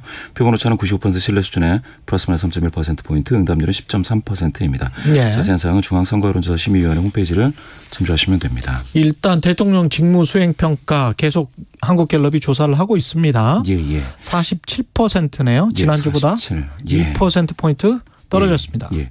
이미 지난 조사에서 50% 선이 이제 하향 돌파돼서 49였는데요. 추가적으로 2%포인트 더 빠졌습니다. 그래서 47. 부정률은 38로 그대로인데 이 두 개 격차를 봤더니 2주 전에는 20%포인트 격차, 즉 긍정이 그렇게 높았는데 지금은 9%포인트 격차 한 자릿수로 좁혀졌습니다. 그렇군요. 예. 연령대별로 보면 어떻습니까? 연령대별로 봤더니 6월 2주, 3주, 4주에서 30대에서 40대에서 많이 빠졌습니다. 30대는 51%, 40%, 35%로 쭉 빠졌고요. 40대에서도 42%에서 10%포인트 빠진 32% 이번에 다시 빠져서 28%까지 내려앉았습니다. 아까 말씀하신 것 중에서 2주 전에는 53대 33이었는데 지금은 47대 38이니까 이렇게 되는 거군요. 이게. 많이 좁혀졌습니다. 예. 직업별로 보면은 어떤가요? 직업별로 봤더니 기능노무 서비스직 종사자에서 13%포인트 하락해서 40%입니다. 기능노무 서비스직 종사자가 많이 하락했다? 예. 좀 뭐랄까 경제적인 충격을 온몸으로 받고 있는 그런 경제활동 인구에서 많이 빠지고 있고요. 전업주부에서도 물론 이제 52%로 절반 정도를 유지하고 있지만 직전 주에 비해서 10%포인트 하락했습니다. 이게 물가가 크네. 예. 보수 성향자 중에서는 어떻습니까? 보수 성향자가 압도적으로 물론 이제 긍정률이 70%로 높긴 높습니다만 직전 주에 비해서 8%포인트 하락했습니다. 이 모든 게 이제 오차범위 이내긴 하지만 굉장히 지금 긍정 평가가 줄어드는 시그널입니다. 그 긍부정 평가의 이유를 좀 꼽아 주십시오. 예. 긍정 평가자들의 그 평가 이유로서는 소통이 7%, 뭐 전반적으로 잘한다 6, 경제 민생이 6%, 뭐 결단력 추진력 뚝심이 5%, 정정권을 극복하고 있다 5% 등으로 이게 실적 언급보다는 어떤 좀 태도 측면에서 기대를 좀 해보겠다라는 것이고 두 자릿수로 몰려 있는 것은 없습니다. 전부 다 이제 분산되어 있는데요. 예. 부정평가위에서는 인사 문제를 여전히 이제 13%가 언급하고 있고요. 그러네요. 경제 민생 살피지 않는다가 쭉쭉 올라와서 이제 두 자릿수입니다. 11%입니다. 아, 예. 그때 인사가 굉장히 컸었는데 인사는 오히려 줄었는데도 불구하고 부정평가의 1위고 예, 예. 경제 민생 살피지 않는다가 많이 올라왔네요. 많이 올라왔습니다. 예, 11%. 예. 그리고 정당 지지도는 어떻습니까? 정당 지지도는 양당이 다 좀 약간씩 빠지고 있는데요. 여당인 그 국민의힘은 2주 연속 또 하락해서 아주 미세하게 하락해서 42%입니다. 그래도 이제 40% 선은 지금 방어하고 있는데 더불어민주당이 직전 조사 30에서 2%포인트 하락해서 28이라 이게 역시 최저치를 경신한 더불어민주당도 최저치네요. 예, 예. 그렇습니다. 그러니까 더불어민주당도 뭐 민심에서 별다른 뭐 예. 플러스를 얻고 있지는 못하다. 러시아 맞습니다. 우크라이나 전쟁과 관련해서는 예. 갤럽 조사가 있었습니다. 예, 전쟁에 관심이 있느냐고 물어봤더니 많이 있다 48, 약간이 있다 35, 합해서 무려 84%가 우크라이나 전쟁에 관심이 있다. 예, 이렇게 얘기를 했습니다. 지난 토요일이 또 6.25 전쟁, 그 한국 전쟁 72주년이었는데 한반도에 전쟁이 일어난다면 기꺼이 참전할 것인가 이렇게 또 물어봤습니다. 예. 물어봤더니 우리나라 국민 10명 중 7명에 달하는 69%가 기꺼이 참전하겠다. 2015년 조사와 똑같습니다. 예. 기꺼이 참전하겠다. 예. 이게 높은 거죠. 다른 맞습니다. 나라와 비교했을 때 어떤가요? 다른 나라 조사 자료가 있는데요. 예. 그 전 세계 가치관 조사 7차 회의부에서 우리나라 국민은 나라를 위해서 조국을 위해서 싸우겠다가 67.4%로 이번 갤럽 조사와 거의 같습니다. 그런데 이제 일본인들은 나라를 위해서 싸우겠다는 응답이 전 세계 최하위 13.2%밖에 나오지 않습니다. 아, 그렇군요. 예. 이게 지금 전쟁하지 않는 나라 그 헌법의 이유도 있고 뭐 그런 것 같습니다. 그렇죠? 예. 그리고 국제조사 미국 퓨 리서치 센터가 계속 그 여론조사를 이걸 전 매년 한두 차례는 보는 것 같은데 미국에 대한 각 나라의 호감도 한국 호감도가 엄청 늘었습니다 이번에. 12%포인트 좋아져서 89가 됐는데요. 예.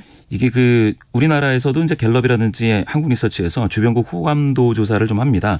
항상 그 미국이 좀 좋게 나오고 있고요. 최근에는 이 중국이 이제 코로나, 일본은 아베 경제 제재, 북한은 연락사무소 폭파 이런 게 있었고 러시아는 최근 2위였다가 폭락했거든요. 우크라이나 침공 이후에. 그렇죠. 예, 그런데 이제 미국은 문재인 대통령 시절에 이제 방미에서 미사일 사거리 해제한다든지 코로나 팬데믹 시기에 이제 백신을 서로 지원한다든지 경제적으로 상호 의존적이어서 더 좋아지고 있습니다. 예, 불변의 1등입니다.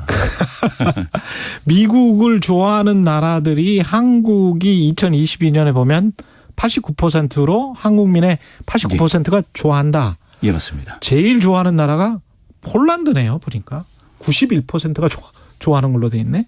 폴란드요? 예, 폴란드가 91%. 퓨 리서치 센터 맞습니다. 보니까 그렇고 일본이 생각보다 그렇게 좋아하지는 않는군요. 70% 정도고 이스라엘도 83%니까 미국과 이스라엘의 관계를 감안을 해봤을 때는 우리가 89%가 좋아하는 거니까 정말 많이 좋아하는 거네. 알겠습니다. 여론조사 전문업체 메타보이스의 김봉신 대표였습니다. 고맙습니다. 예, 감사합니다. 예, KBS 1라디오 최경련의 최강시사 2부는 여기까지고요. 잠시 후 3부에서는 경제합시다 박정호 교수 그리고 애니메이션 테일리의 영화 감독이죠. 홍준표 감독 연결하겠습니다.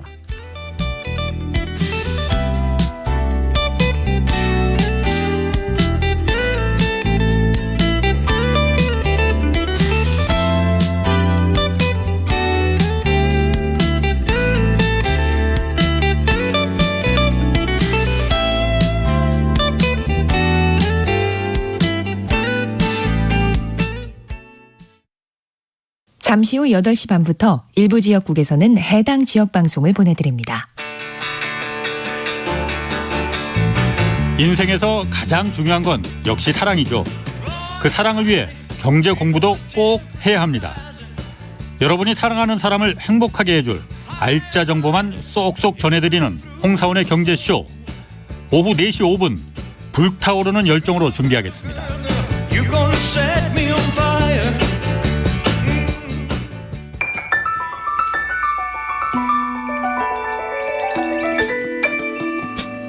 부족해도 괜찮아요. 실수해도 괜찮아요. 길을 잃어도 괜찮아요. 우리에겐 우리가 있잖아요. 매일 오후 5시 5분 주진우 라이브. 지금 시각은 8시 30분입니다. KBS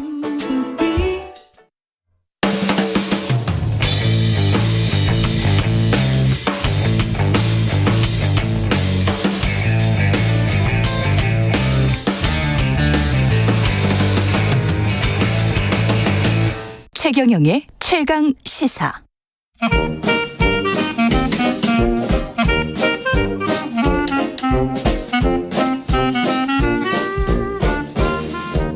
네, 최경영의 최강시사 경제합시다. 월요일은 명쾌한 경제 이야기 해보고 있습니다. 오늘도 박정호 명지대학교 특임교수 모셨습니다. 안녕하십니까? 예, 안녕하세요. 예, 오늘은 반도체 위주로 주가도 이야기하고 반도체 이야기를 좀 하겠습니다. 지금 그 주가가 많이 떨어져서. 그렇죠. 예, 네. 시장도 그렇습니까? 예, 뭐, 지금 우리나라 주가 하락률이 전 세계에서 가장 요 근래 네. 가장 많이 빠진 증시에 해당되거든요.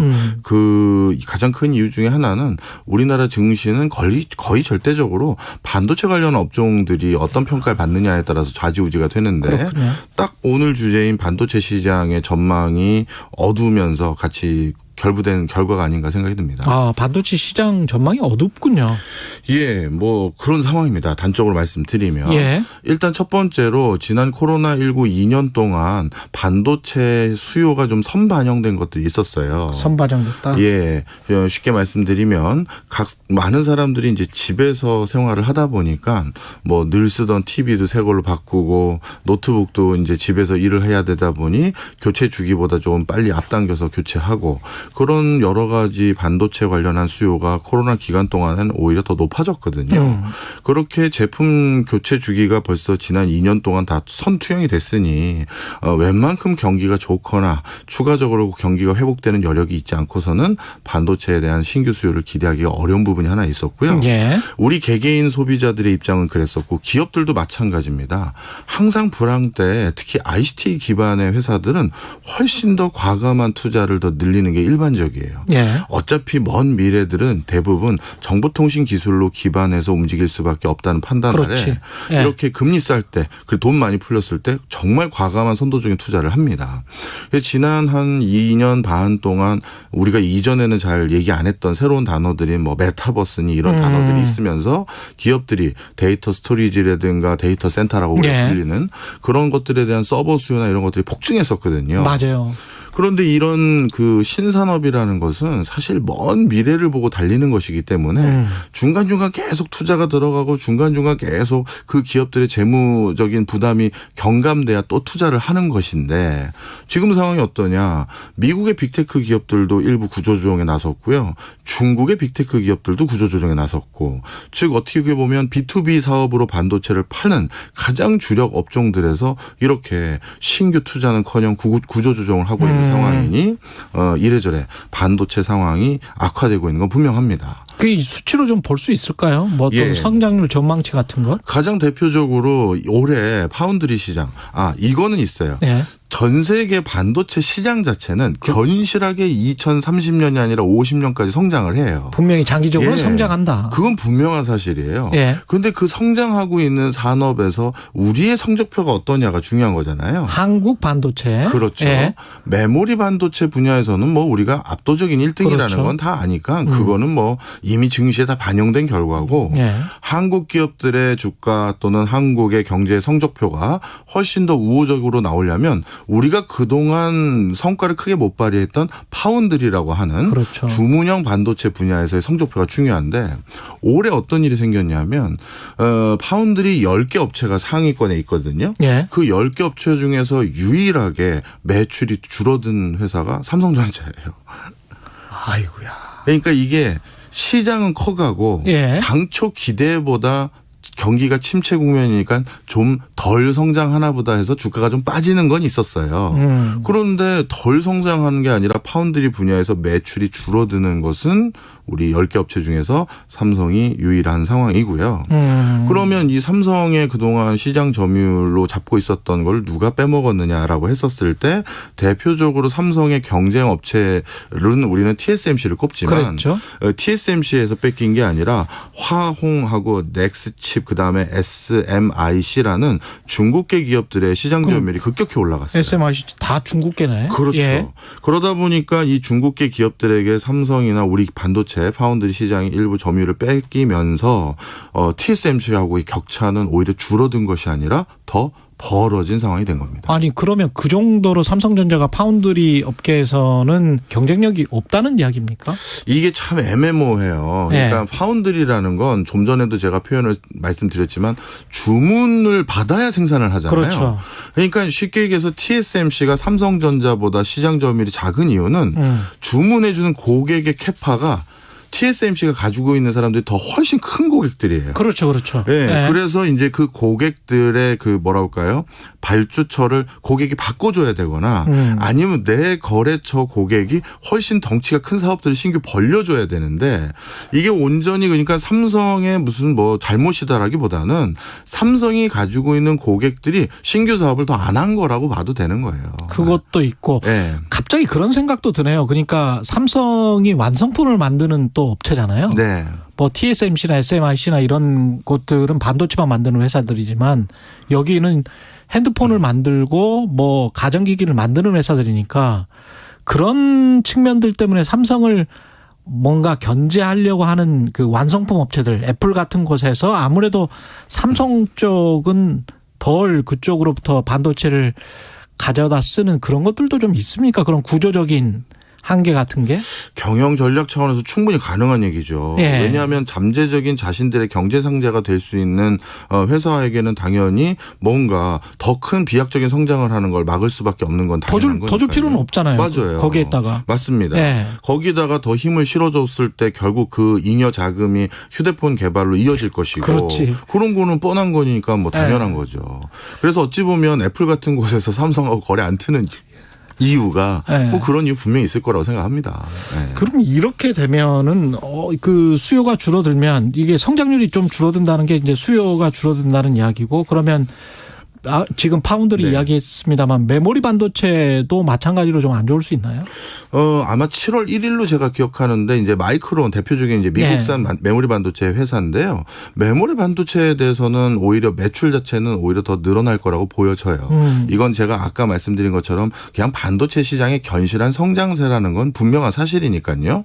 그리고 메모리 반도체는 좀 전에 제가 말씀드렸던 먼 미래지향적인 수요에만 들어가는 것이 아니라 우리 일반적인 모든 그냥 반도체 IT 기기들 특히 자동차 분야에서도 다 사용되기 때문에 그렇죠. 마이크론의 실적도 많은 전망치가 우리가 생각한 것보다는 나쁘지 않을 거다 이렇게 얘기를 하는데 문제는 삼성이라는 곳은 이미 메모리에서는 뭐 다 반영된 숫자들이고 그렇죠. 이 파운드리에서 어떤 성과가 있는지 그리고 플러스 알파로 전기차 시장에서 삼성이 어떤 앞으로 행보를 보일지에 대한 관심도가 미래 주가에 반영이 돼야 되는데 지금 전기차 시장이 앞으로 지금에 비해서 2025년까지 2배 이상 더 성장할 것으로 보여지거든요. 예. 따라서 삼성도 지금 행보가 기존의 어떤 반도체 시장의 어떤 뭐랄까요? 이미 다 포화 상태인 시장 말고 새로 크게 확장되는 전기 자동차 시장의 반도체 분야에서 성과를 내려고 하는데 지금 이제 뭐 경기가 워낙 급냉하다 그렇죠. 보니까 전기차 시장도 조속하게 전환되지 않을 거라는 전망 속에서 그것까지 반영이 좀 된 것 같습니다. 그 전장업체들끼리의 경쟁도 굉장히 심하기 때문에 그것도 좀 자세히 봐야 되겠네요. 그쪽에 수주도 어느 정도 되는지. 자, 그다음 하나만 더 말씀드리면요. 삼성이 그동안 전 세계에서 탑티어의 반도체 회사의 반열에 오르게 된 가장 큰 원동력은 항상 불황 때 적극적인 투자를 더 했었어요. 그렇죠. 예, 그래서 이번에도 분명 공급 과잉 상태가 일부 단기간 벌어질 수 있음에도 불구하고 반도체란 정해진 미래를 걸어가기 위해서 오히려 삼성은 이럴 때 더 적극적인 행보를 가할 가능성이 높아요. 그래서 지난번 이재용 부회장이 유럽이나 이런 해외 순방을 쭉 갔다 왔지 않습니까? 네. 그때 갔다 와서 약간 추상적인 말씀을 하신 게 또 하나 문제가 있었어요. 네. 그러니까 첫째도 둘째도 셋째도 기술이다 말씀을 하셨잖아요.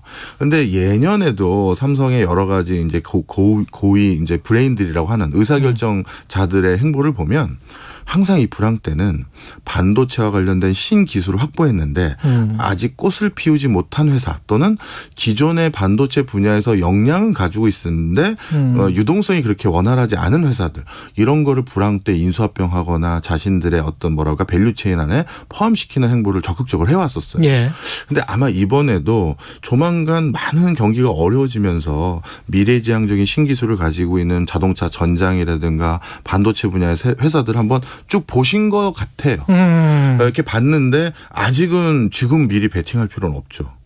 조금 더 경기가 안 좋아지면 그렇죠. 그런 회사들이 더 싼 값에 매물로 나올 수도 있는데 예. 그렇다면 주가라는 것은 지금 돈을 못 벌어도 우리 테슬라 얼마나 적자였는데 주가는 고공행진이었습니까? 그렇죠. 그렇죠. 지금 못 벌더라도 CEO나 그 회사의 행보가 어디로 가려고 하는구나 그런 것들을 실현하기 위한 구체적인 방향성과 플랜이 제시됐구나 하면 오르기도 되거든요. 그런데 아직은 이런 신규 외연을 넓히는 인수합병의 플랜이라든가 이런 것까지도 아직 제시되지가 않은 타이밍이라서 당분간은 주가가 큰 반등하기는 조금은 어렵다. 정부가 반도체 산업 육성한다고 하지 않습니까? 네. 그 방향 맞는 거죠. 그럼요. 예. 지금은 진짜 우리나라 국력을 총동원해서 이 미래에 결국 갈 반도체 산업의 주요 인력들을 육성을 해야 되는데요. 미국 같은 경우 반도체 분야에서 이렇게 경쟁력을 잃었던 가장 큰 이유가 유능한 인력들이 즉 수학이라든가 공학이라든가 또 물리학을 공부했던 많은 인력들이 대부분 더 고액 연봉을 주고 편하게 일하는 금융권으로 다 흘러갔어요.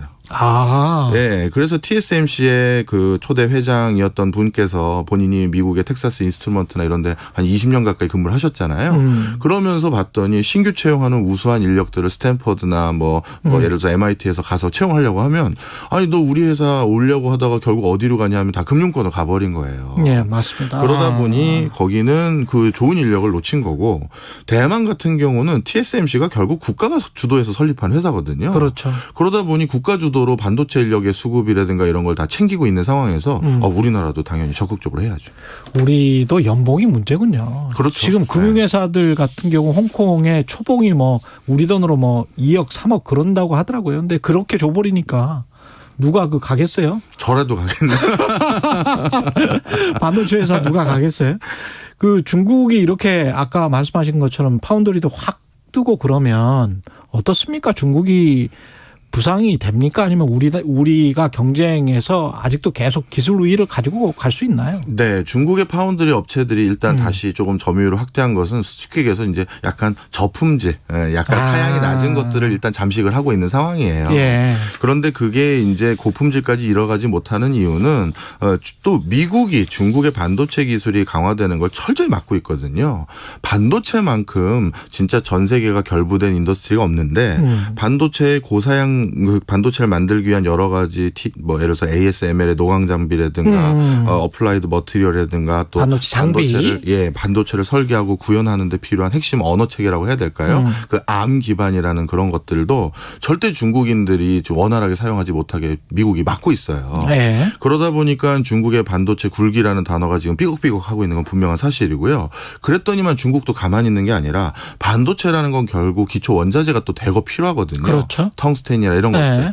니네가 이렇게 우리가 장비를 사오는 걸 막는다고? 그럼 우리는 아프리카나 이런 중남미에 우리가 산지에서 원자재 공급을 차단할 거야. 이러면서 서로 계속 지금 밸류체인을 훼손하는 형태로 견제를 하고 있는 상황이에요. 그러다 보니 중국도 그렇게 성장에 녹록하지는 않은 상황이다. 네.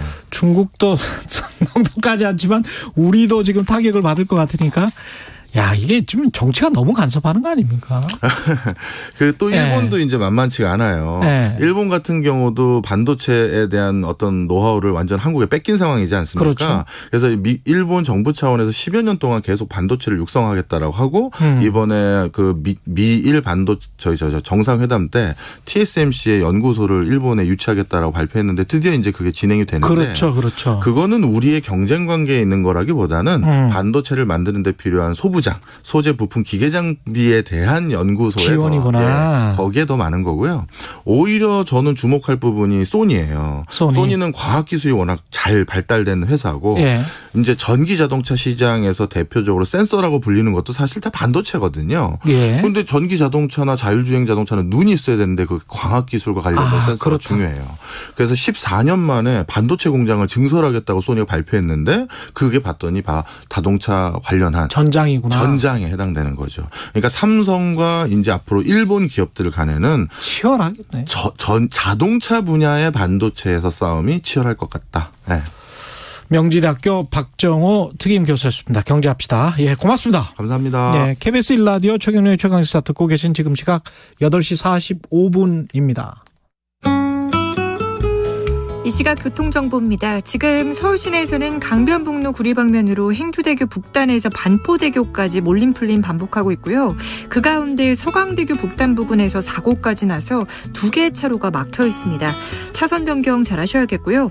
고속도로는 빗길인 구간들이 있어서 더욱 주의하셔야겠습니다. 지금 용인-서울선 서울 방면으로 서판교 나들목에서 세곡터널 북측 쪽으로 사고 여파를 받고 있습니다. 9km가량 밀려서 정체가 심하니까요. 미리 우회 운전하시는 게 좋겠고요. 또 호남지선 대전 방면은 유성에서 북대전 나들목까지 7km 정체되는 가운데 유성 나들목 1차로에서도 사고를 처리하고 있어서 부근으로 정체되고 있습니다. 목적지까지 안전운전하시기 바랍니다. KBS 교통정보센터에서 김한나였습니다.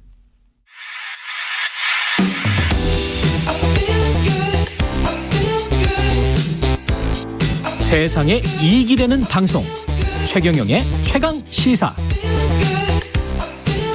네, 우리는 기계가 아니다. 세상을 바꾼 불꽃 청년 전태일의 이야기를 담은 애니메이션 테일이 국제무대에서 큰 상을 받았습니다. 예, 서울 국제 어린이 영화제 대상 받았는데 애니메이션 테일이 만든 홍준표 감독 전화로 연결했습니다. 안녕하세요. 안녕하세요. 전화 연결이 아직 안 돼 있나요? 여보세요? 연결이 됐다가 끊긴 것 같은데요. 예. 테일이, 애니메이션 테일이 전태일 열사의 애니메이션이죠. 안시국제영화제 특별상에 이어서 이번에 서울국제어린이영화제 대상 받았습니다. 연결돼 있나요? 네, 안녕하세요. 예, 홍준표 감독님. 네, 안녕하세요. 홍준표 감독입니다. 예, 수상 축하드립니다. 네, 감사합니다. 예, 서울국제어린이영화제 대상이군요. 네, 맞습니다. 수상 소식은 어떻게 들으셨어요? 직접? 일단 그 안시 국제 영화제의 경우에는 제가 그 영화제 참석을 못 했었어요. 이게 애니메이션계 칸이라고 그러네요. 예, 영화제에서는 좀 나름대로 이제 그 국제적으로 조금 유명한 영화제인데 제가 6월에 일정이 좀 많아서 참석을 못 했는데 그게 이제 너무 아쉬울 정도로 영화제 그 기간 내에서 이제 테일이 영화 그 상영될 때 현지 반응이 굉장히 뜨거웠다고 전해 들었습니다. 근데 이번은 이제 서울 국제 어린이 영화제거든요. 어린이 영화제에서 사랑을 받았던 게 대상을 또 받은 게 의미가 남다를 것 같습니다. 네, 맞습니다. 특히 이제 제가 전태일 열사의 이야기를 애니메이션으로 제작하고자 했던 그 큰 목적 중에 하나가 지나간 과거 이야기를 현 세대에도 좀 어렵지 않고 무겁지 않게 전달되었으면 했던 그런 목적이 있었는데 어린이 영화제 수상으로 그 목적을 좀 충분히 이뤘다고 좀 생각을 해요. 특히 이제 어린 관객의 시선에서도 충분히 공감할 수 있었던 이야기였다라는 것들 때문에 그 다음 세대들에게도 좀 생각해볼 만한 화두를 던질 수 있었던 것 같고 또 나름 애니메이션 테일리의 작은 소명을 좀 이뤘다라고 볼 수도 있을 것 같습니다. 이거 영화를 보신 분들의 후기를 보니까 완성도가 굉장히 높았다. 네네. 예, 그런 이야기를 하시고 연출과 작화가 특히 좋았다라고 이야기를 많이 하네요. 그 그림도 신경을 상당히 많이 썼습니다. 어떤 점에 특히 염두를 두셨어요? 그림이 굉장히 좋았다 그러던데 애니메이션. 네, 특히 이제 배경 그림 같은 경우에는 당시의 시대를 저희가 애니메이션을 봤을 때 그냥 그림이구나가 아니라 정말 그 현장에 그 공간에 들어가 있는 것 같은 착각을 좀 주고 싶었어요. 그래서 굉장히 디테일하게 작업을 했고 그리고 뭐 인물 작화 같은 경우에는 감정 같은 거를 잘 관객들에게 됐어야 했기 때문에 그런 것들을 좀 염두에 두고 표정이나 움직임들 이런 부분에 최대한 디테일을 좀 살리고자 노력을 많이 했습니다. 목소리도 전문 성우를 안 쓰고 배우들을 쓰셨단 말이죠. 테일이 네네. 역할에는 장동윤 씨라고 딱 이렇게 선하게 생긴 배우 있어요. 장동윤. 네네. 착하게 생긴. 네. 예. 염혜란, 진선규, 권혜여, 박철민 뭐 대단한 네네. 배우들이 많이 출연을 했네요. 이게 네. 이렇게 출연을 하게 된 이거는 자발적으로 하신 거예요? 이분들 또 뭐랄까 출연료도 비쌀 것 같은데 높을 것 같은데 너무 감사하죠. 배우분들께 너무 감사하고 특히나 이제 그 감사했던 이유 중에 하나가 이렇게 섭외 요청을 드렸을 때 선뜻 하신다고 하셨던 게 영화를 하고자 하는 감독으로서 너무 감사했고 특히 이제 그 배우분들을 섭외했던 이유 중에 하나가 우리가 애니메이션을 보면서 목소리를 들었을 때 그냥 연기 같은 느낌이 아니라 실제로 굉장히 생활감이 있고 그 진짜 같은 느낌이 좀 났으면 했었어요. 그래서 좀 더 연기 톤이 아니라 좀 더 생활감이 있는 현실감 있는 그런 톤으로 조금 연기를 좀 요청을 드렸고 그런 부분에서 배우분들의 그런 연기력이 굉장히 많이 도움이 됐던 것 같습니다. 작품을 만들면서 가장 중점을 뒀던 부분들 또는 장면들 같은 게 있습니까? 일단 테일이가 그 작품 안에서 어떻게 비춰질지에 대한 고민을 상당히 많이 했어요. 제가 이렇게 테일이라고 이름을 부르는 이유 중에 하나인데 전태일 열사를 저희가 떠올렸을 때 특히 열사라는 키워드, 무겁죠. 영웅이라든지 뭐 그런 키워드들이 좀 강하게 다가오거든요. 근데 그 전태일에 대해서 우리가 생각을 해봤을 때 단지 열사뿐만이 아니라 20대 초반 청년 그리고 평화시장에서 어렵게 힘들게 일하고 있는 재단사일 뿐이었을지도 몰라요. 그러다 보니까 이렇게 강한 모습보다는 조금 더 친근하고 때때로 혼자 고민도 많이 하고 약한 모습들도 좀 내비치기도 하고 이런 모습들을 통해서 좀 가깝게 우리가 이해하고 공감할 수 있는 지점을 제가 많이 염두에 두면서 작업을 했는데 작품에서 그런 부분이 굉장히 잘 드러나는 장면이 하나 있습니다. 예. 그게 제가 좀 제일 마음에 들어하는 장면 중에 하나인데요. 그 마지막 시위가 있기 며칠 전에 영화 보신 분들은 아시겠지만 노을 지는 그 평화시장 옥상에서 극 중에 테일이 동료인 영미와 가볍게 대화를 나누는 장면이 있거든요. 거기에서 이제 특히 다른 항상 좀 강한 형, 오빠, 삼동친목회 회장 이런 모습의 테일이었었지만 그 장면에서만큼은 굉장히 약한 모습도 좀 보여주고 속마음을 내비치는 유일한 장면 중에 하나거든요.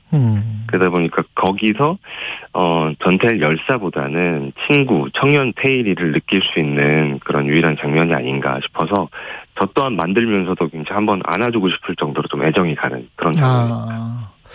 어떻게 보면 어린이를 위한 애니메이션을 만든 이유도 전태일의 삶을 일반적으로 한번 모든 사람이 공감할 수 있게 한번 그려보자. 네네. 그런 측면이 강했던 거 아닌가 그런 생각도 드네요. 네, 맞습니다. 예. 열사 전태일이지만 사실 당시에 우리가 지금으로 보자면은 패션업계 종사하시는 분이시고 그렇죠. 그렇죠. 나름 패셔니스타고 지금 계셨다면은 우리가 흔히 이제 얘기하는 인싸일 수도 있는 굉장히 평범한 청년이었습니다.